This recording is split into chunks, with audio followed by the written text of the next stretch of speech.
the time of question number 3. It is a very important question. Many times it is asked. It is a committee of 7 has to be formed, 9 boys and 4 girls. In how many ways can this be done when the committee consists exactly 3 girls, at least 3 girls, at most 3 girls? सबसे पहले आपको इसका meaning समझ में आना चाहिए. एक committee बनाई जा रही है.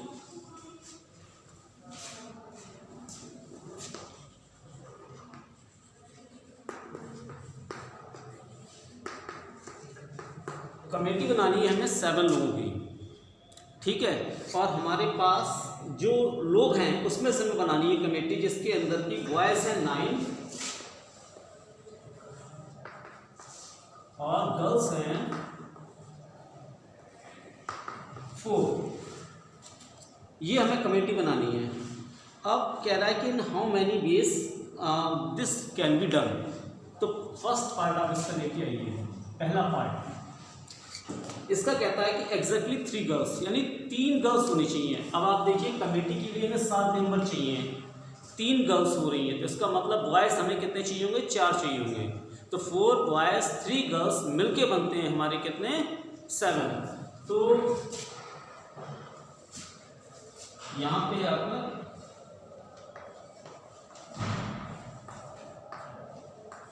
एग्जैक्टली 3 गर्ल्स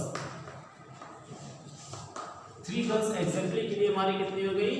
तो हमारे इसमें 4 बॉयज़ हो सकते हैं और 3 गर्ल्स हो सकती हैं, यानी कि 4 बॉयज़ प्लस 3 गर्ल्स.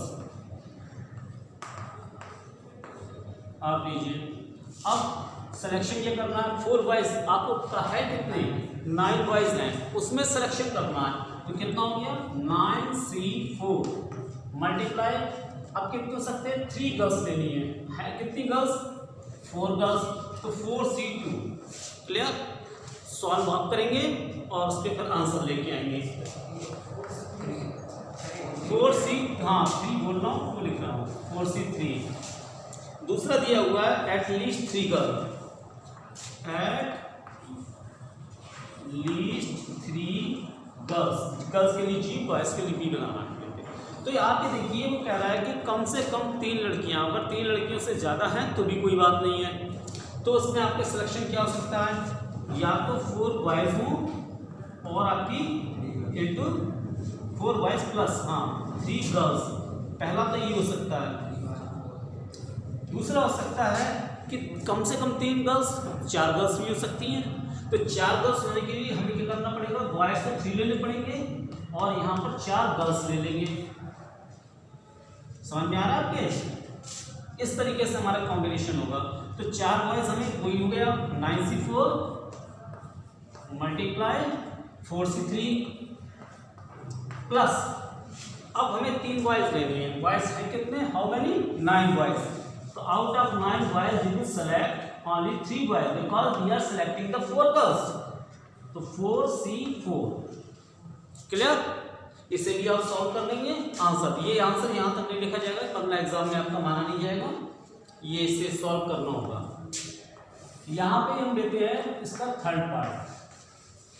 इसमें लिखा हुआ है एट मोस्ट 3 गर्ल्स. इसका मतलब क्या होगा? एट मोस्ट 3 गर्ल्स यानी ज़्यादा से ज़्यादा 3 लड़कियाँ हों.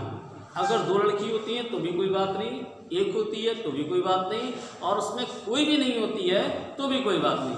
तो आप ये देखिए इसका सिलेक्शन आप कैसे करेंगे? एट मोस्ट 3 गर्ल्स यानी 4 बॉयज़ और 3 गर्ल्स हो सकती हैं.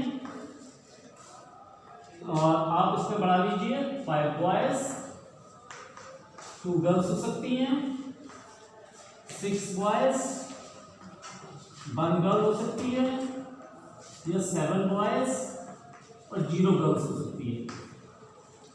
एट मोस्ट 3 गर्ल्स का मतलब हो गया 3 भी हो सकती है, 2 भी हो सकती है, 1 भी और 0 भी. लेकिन इसका सम 7 होना चाहिए. क्यों होना चाहिए 7? क्योंकि कमेटी हमारी 7 लोगों से मिलकर बन रही है. अब आप देखिए यहाँ पे 7C4 और 4C3 plus 7C5 4c2 plus 7c6 4c1 multiply this plus 7c7 into 4c0। और आपको ये मालूम ही होगा, मैं समझता हूँ कि फैक्टोरियल जीरो की वैल्यू कितनी होती है, 1 होती है। ओके, आप इसे भी सॉल्व कीजिए, निकल के आ जाएगा आपका आंसर।